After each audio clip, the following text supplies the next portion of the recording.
Ao anatin'ny fotoanan'ny Ramadany ny mpino silamo maneran-tany amin'izao fotoana izao, fotoana izay handinihan-tena, hifadiana ary ihany koa hitrotrona ambavaka ireo mpino silamo sy ireo olona rehetra manerana izao tontolo izao.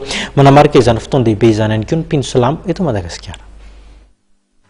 Ny tomboko omaly ny fety Ramadan ho an'ireo mpino silamo maneran-tany, nankalaza izany ihany koa ny malagasy. Nanamarika izany andro voalohany fankalazana ny Ramadan izany ny fampiatranony Papasole lehibe ny fikambanana zanakavaratra ireo rahalahy silamo omaly alina tetsy amin'ny fonenany etsy 67 hektara ary nydroso tamin'ny fiaraha-misakafo aorian'ny lera hifadiana izy ireo. Fotoana fiatoana sy fidiovana ary fanavaozana ny Ramadan araka ny nambarany imam Shabany Leon. Ny olombelona dia tsy vitany vatana ihany fa araka ny fiteny malagasy koa dia hoe vatana sy fanahy.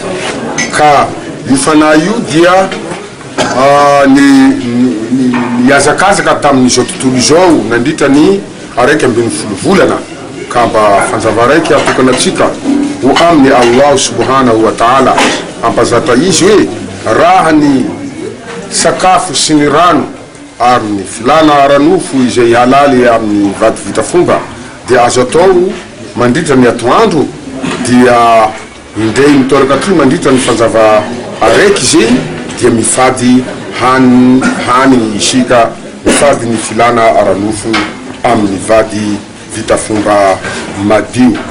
Nanamarika izao fotoam-pifaliana izao ny nanolorana ny Cheikh Hassan imam manao fanimpona any France. Parce que malgré l'oustad, on a grandi ensemble, mais faela rote trofu ma vita mamadiky fazatina nzafa presque very. Attends antenne vatra fa tsizatra l'autre, mais vous allez m'aider Inch'Allah.